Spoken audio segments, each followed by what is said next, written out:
पाषाण युग यानी स्टोन एज मानव इतिहास का वह प्रारंभिक काल था जब मनुष्य ने पत्थरों के औजारों और हथियारों का उपयोग करना शुरू किया था। पाषाण युग उस समय को दर्शाता है जब मनुष्य ने अभी तक धातु का उपयोग करना नहीं सीखा था।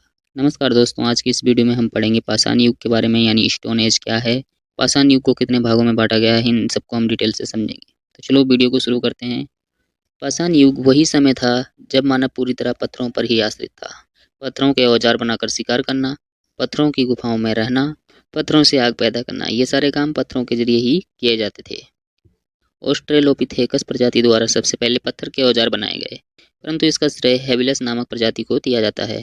ऑस्ट्रेलोपिथेकस एक मानव प्रजाति थी जो 40 से 20 लाख साल पहले अफ्रीका में पाई जाती थी, और होमो हेबिलस भी एक मानव प्रजाति थी जो कि इनसे बहुत कुशल थी। इसके बारे में हम आने वाली वीडियो में आगे पढ़ेंगे। अब देखो, पाषाण युग यानी स्टोन एज को 3 भागों में बांटा जाता है: पुरापाषाण युग, मध्य पाषाण युग और नवपाषाण युग। तो चलो इन तीनों के बारे में हम डिटेल से समझते हैं।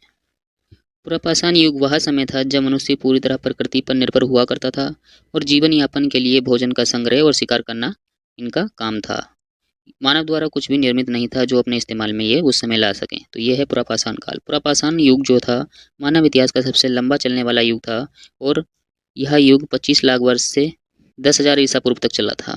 इसी युग में पत्थर के औजारों को बनाना पहली बार शुरू किया गया था और ये उस समय ऐसे औजार बनाए जाते थे जिनका कोई आकार निश्चित नहीं होता था, मतलब कोई भी डिजाइन नहीं होती थी, किसी भी डिजाइन के किसी भी तरीके के औजार बना दिए जाते थे। इनमें कौन कौन से औजार शामिल हैं, जैसे कुल्हाड़ी, खुरचनी, भाले, छुरी, ये सारे औजार शामिल हैं। पुरापाषाण काल में लोग जड़, तना, फूल पत्ती का संग्रह करते थे और शिकार करके अपना भोजन जुटाते थे। इस युग की जो सबसे आश्चर्यजनक खोज थी वो थी आग की खोज। आग का आविष्कार इस युग में हुआ था। इस युग में आग का आविष्कार तो हो गया था, परंतु इस युग में लोग आग का उपयोग करना नहीं जानते थे, इसलिए वे कच्चा मांस खाते थे। पुरापाषाण युग में लोग समूह बनाकर रहते थे। कहीं शिकार करने जाते थे तो समूह बनाकर जाते थे, जीवन यापन करते थे तो समूह बनाकर करते थे, इधर उधर घूमने जाते थे। मतलब ये पहले के लोग क्या होते थे, खाना बदोश लोग होते थे, मतलब एक जगह नहीं रहते थे। ये अपने भोजन की तलाश में एक जगह से दूसरी जगह पे जाया करते थे, इसीलिए ये समूह बनाकर जाया करते थे। भोजन एकत्रित करते थे, भोजन का संग्रह करते थे, तब भी ये समूह बनाकर ही करते थे क्योंकि इनको जंगली जानवरों से बहुत खतरा रहता था। भाषा का आरंभ भी इसी युग में हो चुका था। किस तरीके से हो चुका था? भाषा का आरंभ चित्रों की सहायता से हो चुका था। लोग चित्र बनाकर एक दूसरे को समझाते थे और इशारों की सहायता से भी एक दूसरे को अपने भावों को प्रकट करते थे और लोगों को समझाते थे।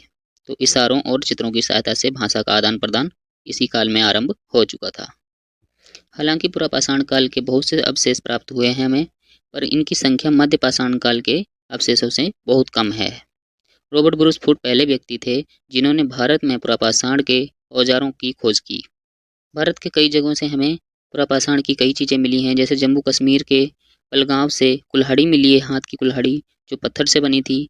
मध्य प्रदेश के हथनोरा से मानव की खोपड़ी मिली है और मध्य प्रदेश के भीमबेटका की गुफाओं से चित्र मिले हैं जो मानव निर्मित चित्र हैं। ठीक है, तो ये था हमारा पुरापाषाण काल। अब हम समझते हैं मध्य पाषाण काल क्या है। मध्य पाषाण युग 12,000 ईसा पूर्व से 8,000 ईसा पूर्व तक चला था।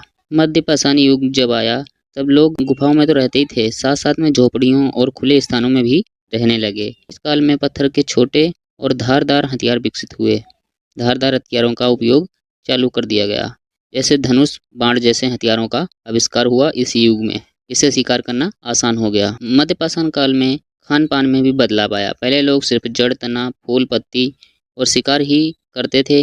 अब वो लोग मछली और जंगली अनाज का भी सेवन करने लगे, जंगली अनाज को भी अपने भोजन में शामिल कर लिया। मध्य पाषाण काल में कृषि की शुरुआती झलक दिखाई देने लगी थी और लोगों ने पशुओं को भी पालतू बनाना शुरू कर दिया था। सांस्कृतिक बदलाव भी आए थे, भाषा में और विकास हुआ और चित्रों तथा इशारों की सहायता से और ज़्यादा अच्छे से भाषा को प्रकट किया जाने लगा, समझाया जाने लगा, और मृतकों को दफनाने की परंपरा भी विकसित हुई।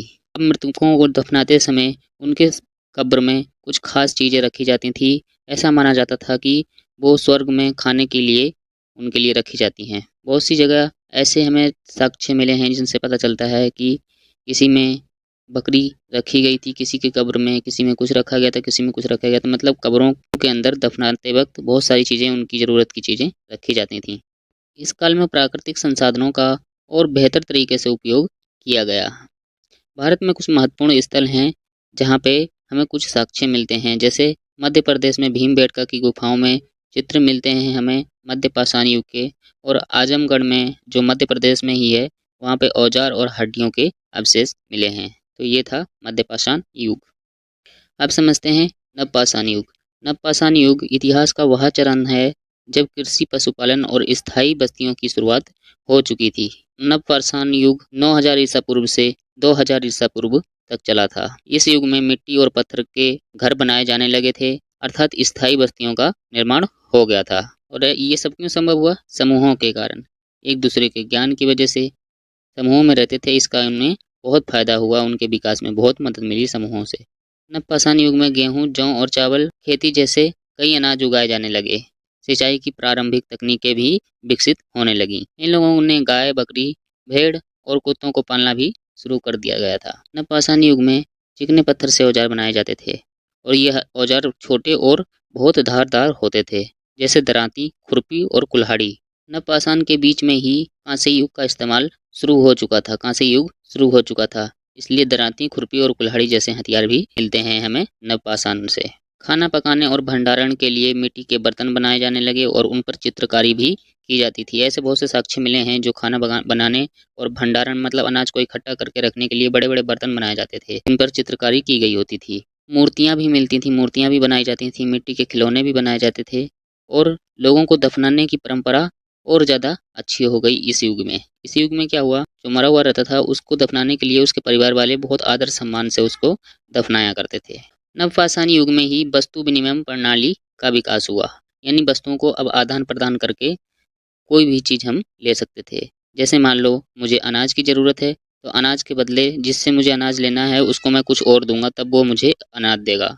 इस कार्यक्रम को वस्तु विनिमय प्रणाली कहते हैं या आदान प्रदान की प्रणाली भी कह सकते हैं। ये भी इसी युग में शुरू हुई थी। तो देखो, भारत में कुछ महत्वपूर्ण स्थल हैं जहाँ से नवपाषाण युग के साक्ष्य मिले हैं। जैसे मेहरगढ़ है, मेहरगढ़ पाकिस्तान में पड़ता है, यहाँ से कृषि और पशुपालन के साक्ष्य हमें मिले हैं। और जम्मू कश्मीर से हमें बुर्ज होम मिले हैं। बुर्ज होम का मतलब होता है गड्ढों में बने हुए घर, जो घर गड्ढों में बनाए जाते थे पहले, उन्हें बुर्ज होम कहते थे।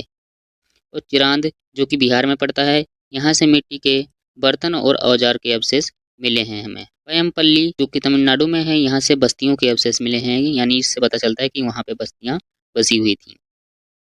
तो ये था हमारा नवपाषाण काल, हमने तीनों को डिटेल से पढ़ लिया है। अब देखो, महापाषाण किसे कहते हैं? कभी ना कभी, कहीं ना कहीं आपको ये शब्द जरूर देखने को मिलेगा, महापाषाण। जो पत्थर के बड़े बड़े संरचना, इमारत या वो स्मारक होते थे, उन्हें हम महापाषाण कहते हैं, जो इतिहास के होते थे। तो आई होप आपको वीडियो पसंद आई होगी। प्लीज़ वीडियो को लाइक करें, शेयर करें, चैनल को सब्सक्राइब करके बेल आइकन को ऑल पे क्लिक कर लें। धन्यवाद।